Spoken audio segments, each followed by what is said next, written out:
Let's talk about the Metallica song Enter Sandman, Jason Newsted's Spector bass, and how this song changed everything for the band.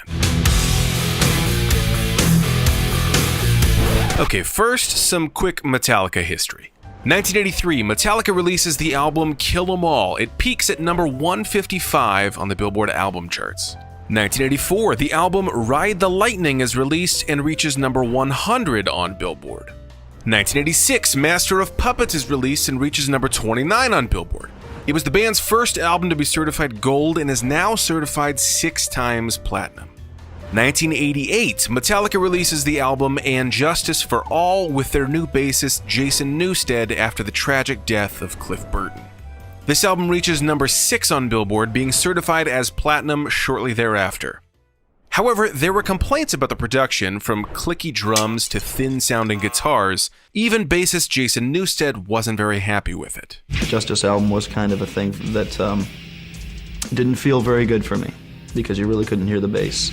And there's many reasons for that, and I was as responsible for it not being there as anyone else was, and not being there properly. And then in October 1990, Metallica started work on their next album, the self-titled work more commonly referred to as the Black Album. They had hired producer Bob Rock, who had already worked with plenty of artists like David Lee Roth and Motley Crue, and would go on to work with Bon Jovi and Joan Jett. Also, if you're looking for someone to produce your rock album, a guy named Bob Rock is probably who you want.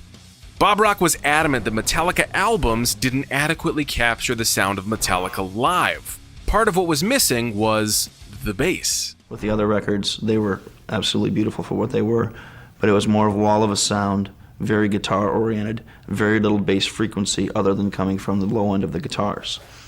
When Bob Rock came into the picture, bass frequencies also came into the picture. So you've got bassist Jason Newsted, who wants more bass on this record, producer Bob Rock, who also wants more bass on this record, but which bass do you go with?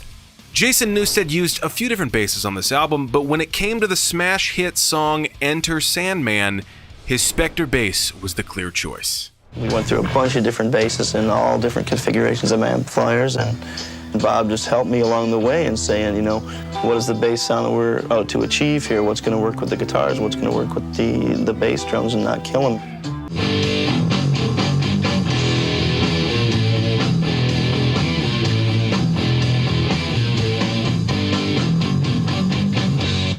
While tracking in the control room, Jason's picking was so intense they had to put a wall of foam around him so they could hear the bass through the speakers.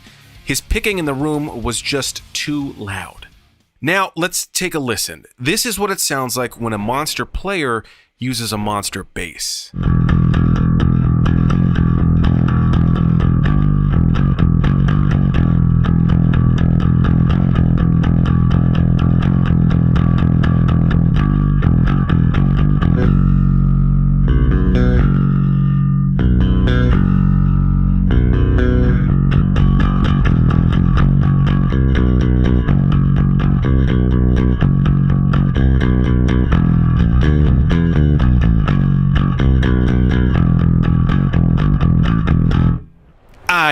What more do you want? Enter Sandman was released on July 29th, 1991 and peaked at number 16 on the Billboard singles charts, giving a nice boost to the full album, which was released 2 weeks later, becoming the band's first number 1 album in the US, as well as 9 other countries. Metallica's Black Album is now certified 16 times platinum. Enter Sandman has been named one of the greatest songs of all time by Rolling Stone, VH1, and Blender. They played it at the Rock and Roll Hall of Fame induction in 2009, and it's one of the most well-recognized rock songs ever. That's the power of a good bass line.